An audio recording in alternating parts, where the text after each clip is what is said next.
காரக்குழம்பு அதெல்லாம் எனக்கு பிடிக்காது அப்படின்னு சொல்றவங்க கூட கல்யாணத்துல இந்த வத்த குழம்பு சாதமும் வத்த குழம்பும் வச்சா கேட்டு கேட்டு வாங்கி சாப்பிடுவாங்க. School and office lunch box ரெண்டுத்துக்குமே இது ஒரு பெஸ்ட் டைம் சேவிங் ரெசிபி. எப்படி செய்யறதுன்னு பார்க்கலாமா?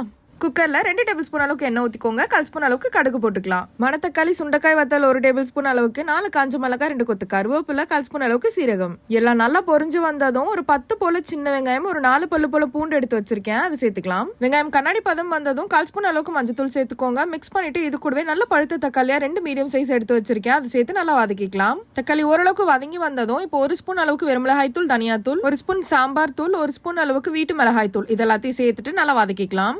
நான் இந்த கிளாஸ்ல 1 கிளாஸ் அளவுக்கு அரிசி எடுத்திருக்கேன். அதுக்கு 3 கிளாஸ் அளவுக்கு தண்ணி ஊத்திக்கோங்க. ஒரு சின்ன நெல்லிக்காய் சைஸ் அளவுக்கு புளி கரைச்சி அந்த தண்ணி 1 கப் போல எடுத்திருந்தேன், அதை சேர்த்துக்கலாம். 1 ஸ்பூன் கல்லுப்பு, 1/2 ஸ்பூன் பெருங்காயம், 1 ஸ்பூன் அளவுக்கு நெய் ஊத்திக்கலாம். நல்லா சலசலன்னு கொதிச்சு வரும்போது இப்ப அரிசியை சேர்த்துக்கோங்க. உப்பு கரெக்டா இருக்கான்னு பார்த்துட்டு க்ளோஸ் பண்ணிடுங்க. நல்லா 2 விசில் வந்துட்டு 3வது விசில் லோ ஃபிளேம்ல வச்சுக்கோங்க. அதுக்கப்புறம் ஓப்பன் பண்ணிட்டு கொஞ்சம் லிக்விடா இருக்கும், ஆனா அது நேரம் ஆக ஆக கட்டியாயிரும். அவ்வளவுதான், ஒரு சூப்பரான வத்த குழம்பு சாதம் ready. School lunch box, office lunch பாக்ஸ்க்கெல்லாம் ஒரு பெஸ்ட் ரெசிபிஸ் கண்டிப்பா ட்ரை பண்ணுங்க. மறக்காம நம்ம சேனலை சப்ஸ்கிரைப் பண்ணிக்கோங்க. பாய்.